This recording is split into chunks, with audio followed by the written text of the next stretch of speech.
Happy Tuesday to you all. The rookies are reporting for training camp. Tyreek Hill said something very interesting we are going to react to. Which Miami Dolphins are in PFN's top 100?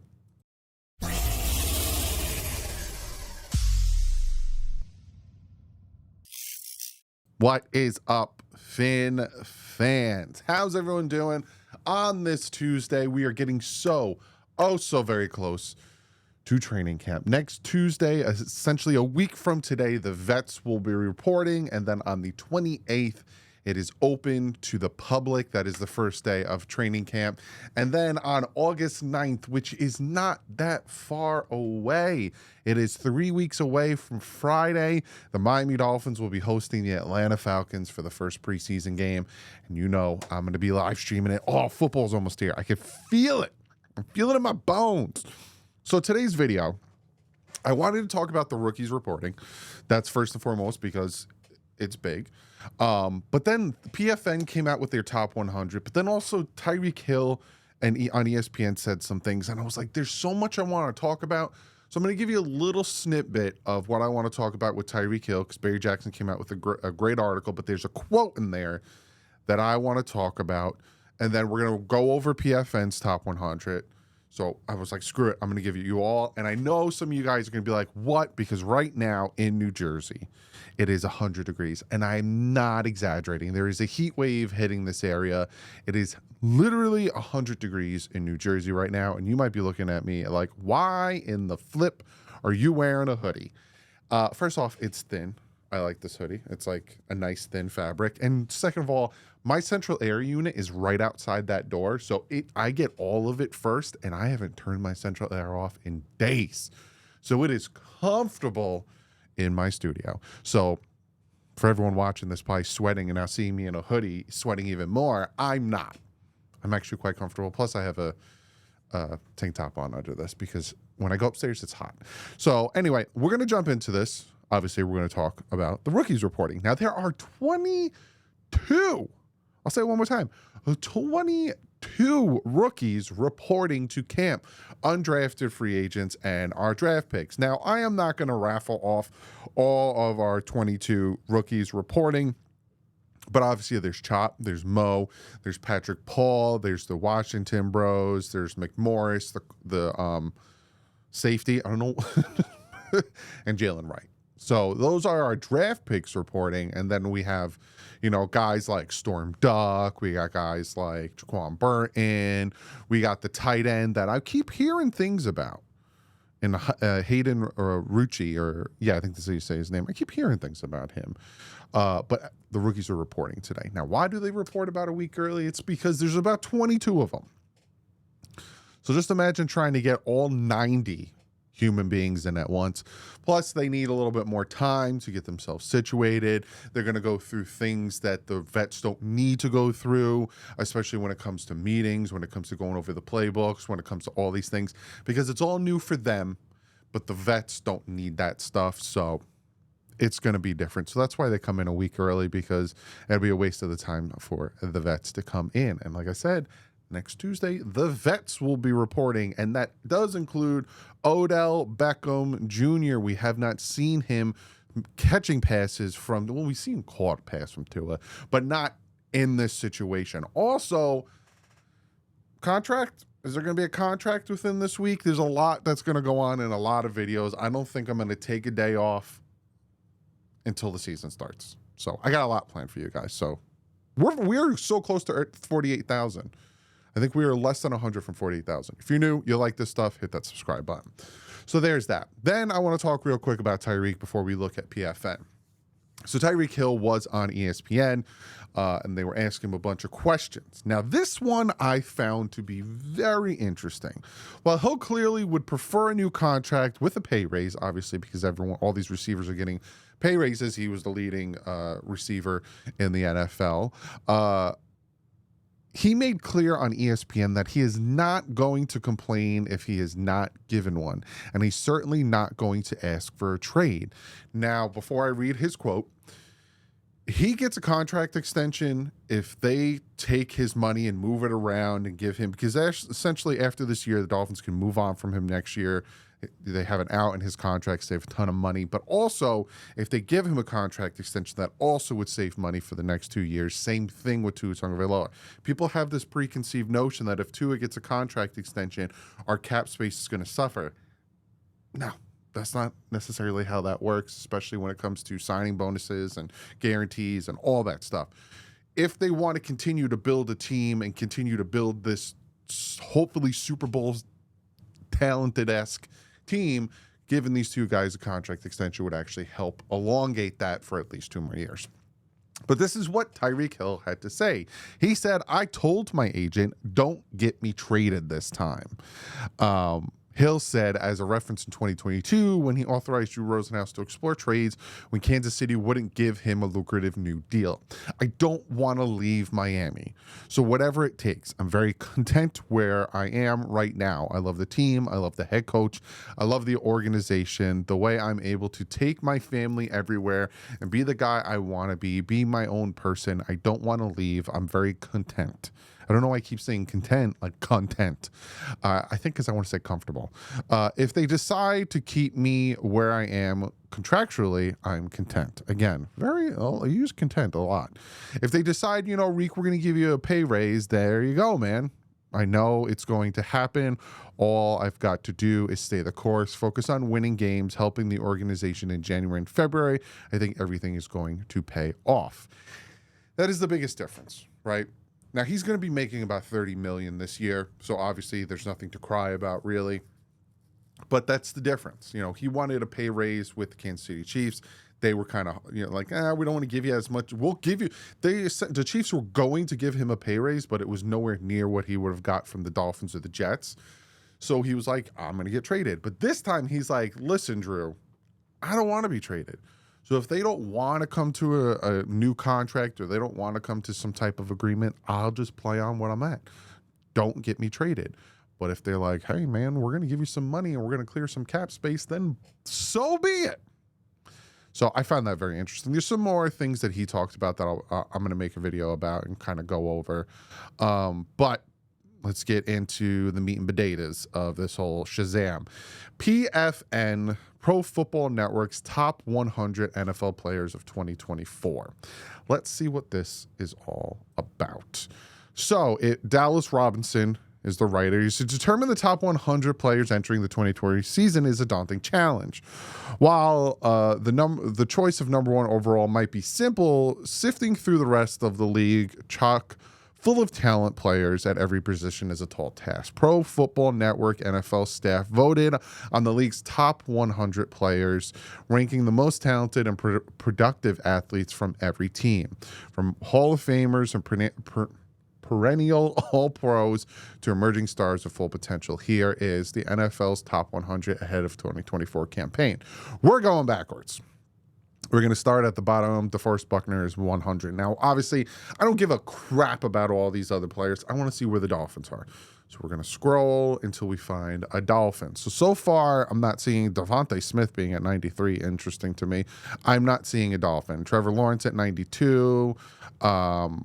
Trevon Diggs, Stephon Diggs, Nick Chubb, Brian Burns, Tyron Smith, Saquon, TJ, Jeffrey Simmons, Aaron Rodgers. Boom, first one. Javon Holland, number 79. Javon might have given us the most comedical play in the 2023 NFL season when he intercepted Jets quarterback Tim Boyle end of the half Hail Mary attempt and returned it 99 yards for a touchdown. Thomas was Holland's first pick six and fifth interception of his career, but the ball production understates his ability as a center field safety. Set to play in his third scheme and as many seasons under new defensive coordinator Anthony Weaver, Holland needs to stay healthy after missing 5 complete games and part of others with knee issues in 2023, 100%. Some people really don't appreciate Javon Holland and what he's done for us. ESPN came out with a ranking, a top 10 for each position, and I'm going, when they're done with it, I'm going to look at each, like where the Dolphins stand at each position. But Javon Holland, some people don't think he's a top 5 safety in the NFL. Some people don't think he's a top 10 safety in the NFL. I disagree. And obviously these guys disagree as well. He was in the top 100, 79. You got DeMarcus Lawrence, 78. And then Javon Holland, 77. Despite battling injuries in 2023, Jaylen Waddle still went over 1,000 yards receiving for the 3rd straight season and ranked 8th in the NFL with 2.52 yards per route run.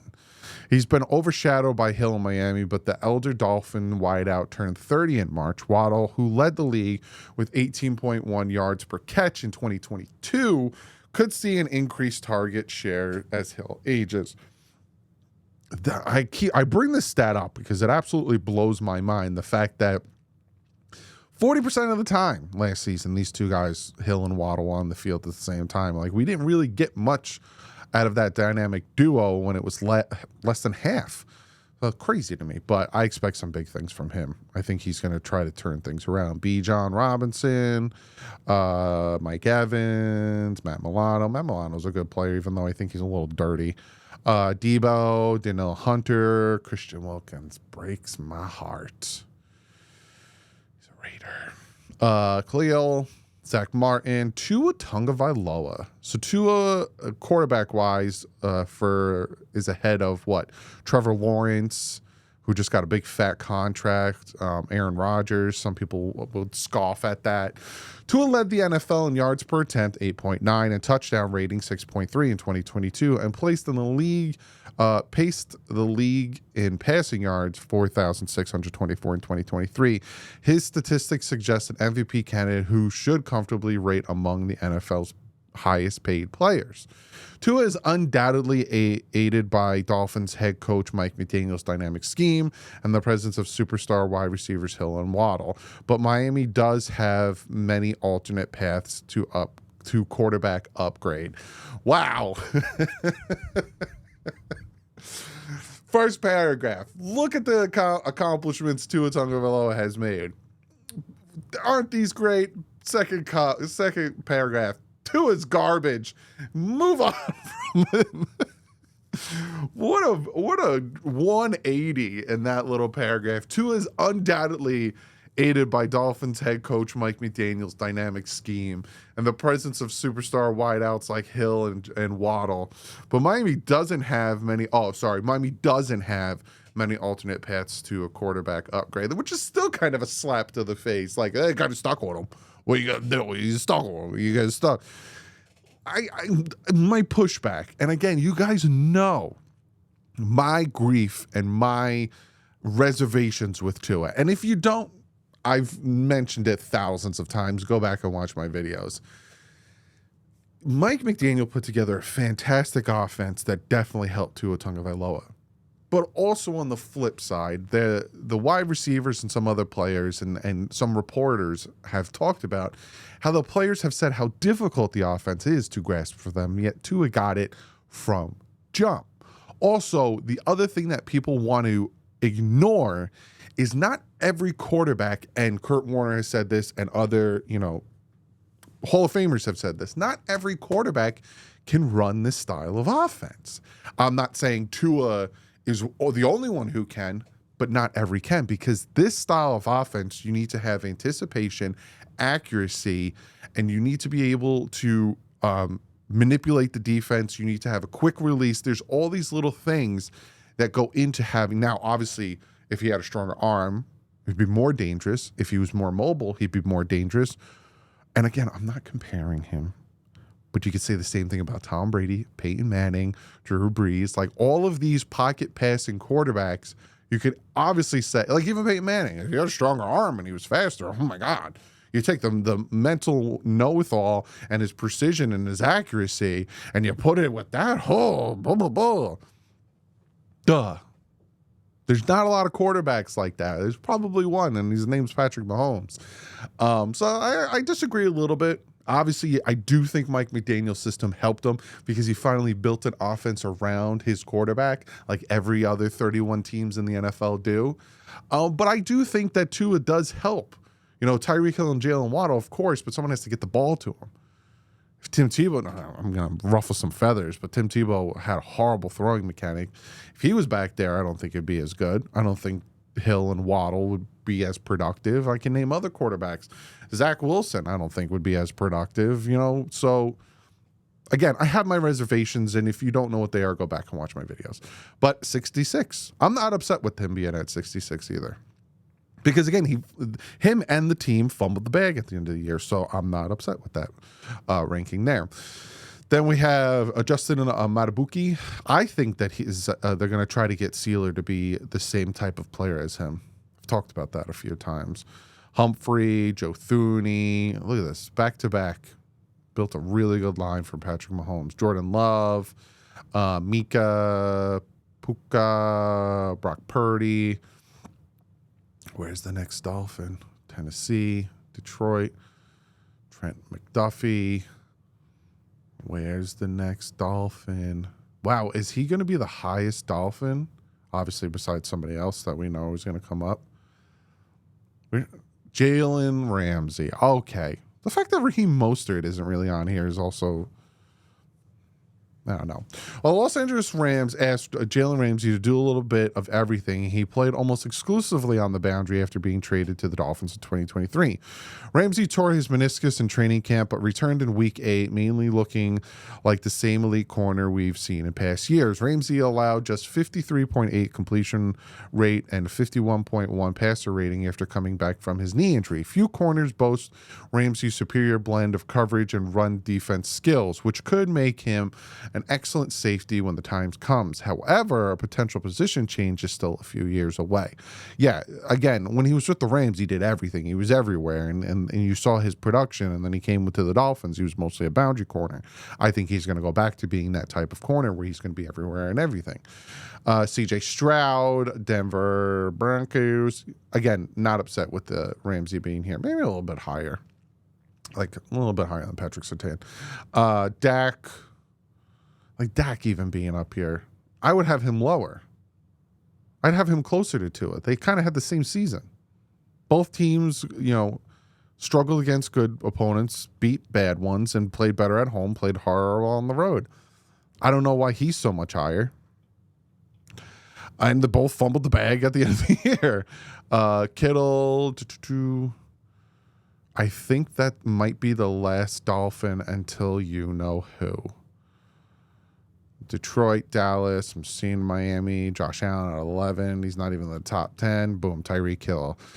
Tyreek Hill led the NFL in receiving yards and receiving touchdowns and finished second in receptions. And while running just the 41st most routes of any receiver, his efficiency was astounding. Jesus, Doug, as his 3.85 yards per route run blew the modern record out of the water. If there's defining image from the 2023 NFL campaign, it might be Hill streaking down the field, blowing past every defender for a score.